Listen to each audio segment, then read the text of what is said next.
favourite English sales moment goes back to 2016, and for champion we were trying to buy a half-brother to a horse we already had in the stable who was Curo at the time. He was a stakes winner, and his half-brother by Ocean Park was in the Beamer draft on behalf of Nyarko Stud. So we thought, well, here's a horse we can buy. We know the family really well, but we don't really have an Easter budget for the horse. So I remember at the time we had Suman Hedge and Byron Rogers and Emma Geimer and myself, and we decided to set up a WhatsApp group so we could all place ourselves around the ring, and if we could see anyone bidding on the horse, we could type in a message and everyone would be able to know what's going on. So anyway, the son of Ocean Park walks in the ring, and there wasn't much bidding going on, and the next thing I know, there's a message from Byron, who was placed on the western side on the upper level of the Old Inglis sales ring, and he said, oh, the Sheikh's bid on it at 60,000. And so we were all laughing, and you know, eyes wide open emojis were going back and forth. But so we went 65, and then 70 goes again, and Byron messages again saying, oh, that's the Sheikh again. So couldn't believe what was happening, bidding against the Sheikh. So we went 75, and then it got knocked down to us. And as it turns out later on, Byron said, oh, the Sheikh was bidding on behalf of his chauffeur. He wanted to buy his chauffeur a horse for taking him around while he was in Sydney. So anyway, we can always hold the mantle of outbidding a Sheikh on a horse, and the horse ended up being Southern Lad, who runs around for us now, and he's a great little horse. So that was our favourite story. It was a bit of fun, and it's nice to get one over the Sheikh every now and then. 75 buys, Dodge. Your call. Thank you for it. As a high-level show jumper and three-day eventer in his native Germany, Hinek Hoopy bridges the divide between general equestrian training and preparing elite racehorses. We thought we'd take a look behind the scenes at Hinek's Hanover Lodge as he prepares a draft for the 2020 Inglis ready-to-race sale.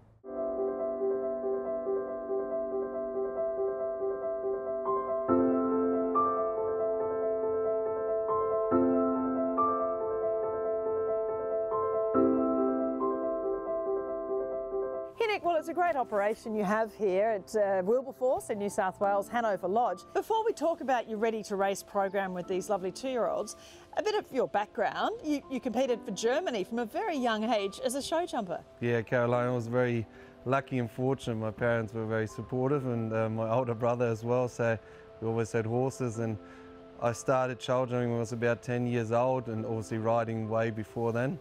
And yeah, luckily I had a bit of ability, and thanks to the support from my family, I got yeah, very good in a very short time, I suppose. And show jumping was sort of a passion, and I really enjoyed it. And yeah, therefore I had a few really good years where I could compete in show jumping and German championships and things like that. Yeah, fantastic. And then you sort of got away from the horses for a while and sort of did some other things before getting back into it.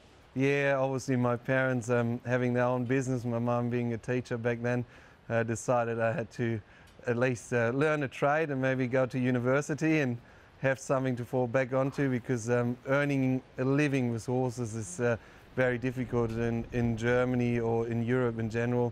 The equestrian sport is big there, not so much the racing, but at the end of the day it's very hard to earn a living, and the risk of injury is very big. So if you do get injured, you need something to fall back onto, and I suppose they tried to guide me away from the horses a bit, but at the end of the day that didn't work out very well for them. So I ended up in Australia and yeah, starting to earn my living with horses here.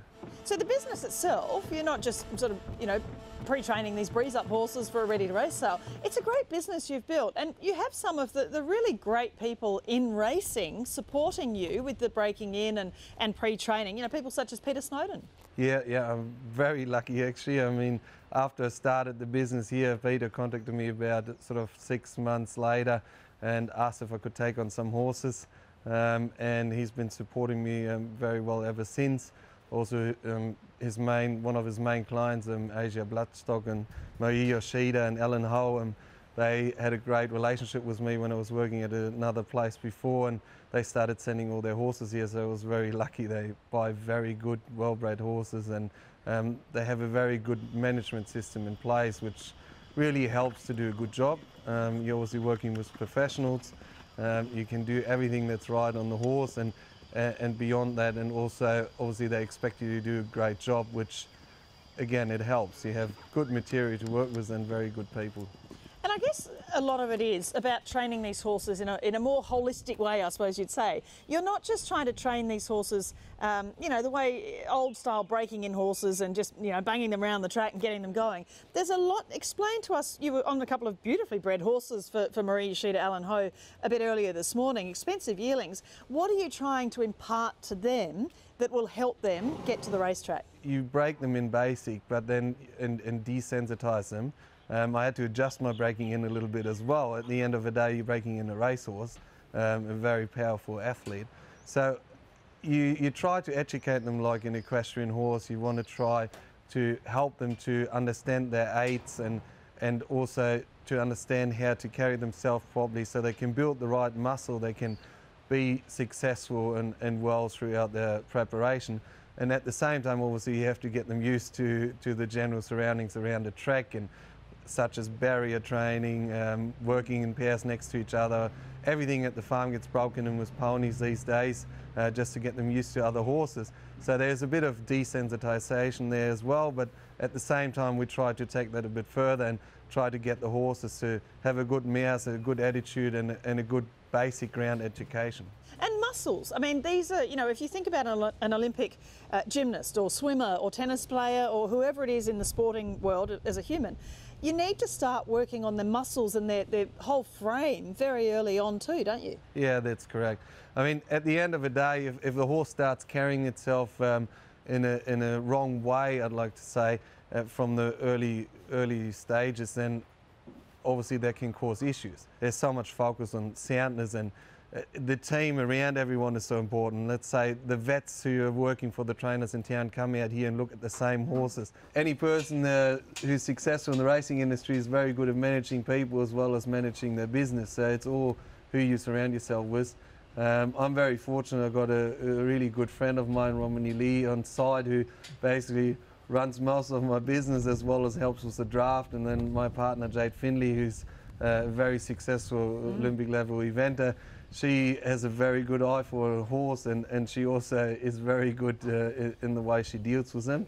And both of them really help me to place the right strapper or right groom to the horse as well, because at the end of the day, when we go to the sale, someone has to look after them, and I feel the chemistry has to be right. Well, you have a really interesting range of 2-year-olds for the INGLIS Ready to Race sale. Via Star Turn, Deep Field, Pride of Dubai, Extravagant, Stern, there's a winning Rupert, you know, a really interesting mix of proven and you know, some newer sires too. I suppose that happens because we try to buy the individual from an athleticism point of view. So we look at them at their exterior and whether it's an athletic type of horse and we think it could be suitable for a sale.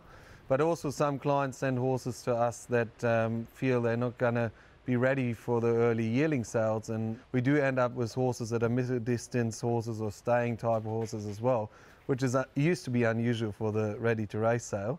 But I feel that's a good way where we're heading there. You have a range of clients as well. Tell me about, you know, who some of these horses actually belong to. Well, for example, Upper Bloodstock, those guys are always buying very well in Australia. We've got a lovely Cebu colt from their draft out of a Rustic Rosser. That's a lovely little colt. I mean, he's a speed horse. They actually weren't going to send him through the sale, and I suggested and asked them if we could take him onto our draft because I really liked the type of horse he was, and he's such a well-tempered horse, just like his dad was.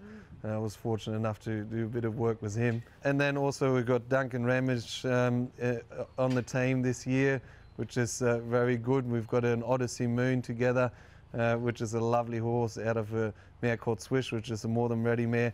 He's just a terrific horse. Actually, a lot of people at the yearling sales commented on what a lovely horse he was and that we got lucky with him. So he's been just progressing really nicely. So, and he breeds up in a very great time as well. And a lot of these horses have really gone on through the preparation. I mean, this gorgeous winning Rupert that you bought from Kingstar Farm, Matthew Samblem, and he's just a beautiful horse now, isn't he? Oh, he's gorgeous, yeah. He's out of a mare called Easy to Read, who's an Costa de Lago mare, and he's just got her temperament. He's just relaxed, laid back, takes everything into his stride, and he sort of seemed to be a bit underdone at the yearling sales, and he had a few little nigglies by the look of it, and we were hoping he's going to be a big improver, and that's exactly what he did for us. He raced up an amazing time. I believe it was 10.49. Matthew ended up supporting us with that horse as well, and I think it was a very good move because yeah, we're very happy and very glad to have him in the draft, and he's just been improving consistently.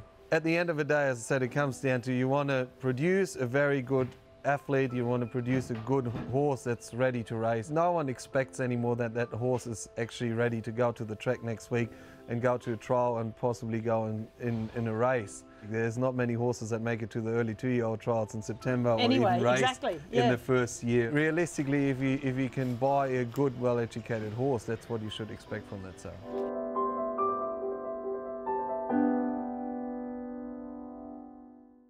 Great to see the work and expertise that goes into preparing our next racetrack stars to be sold through an Inglis sales ring. Coming up on Bred to Win, Sky Sports Radio host Dave Stanley in Arrowfield Studs, the horse who made you love racing.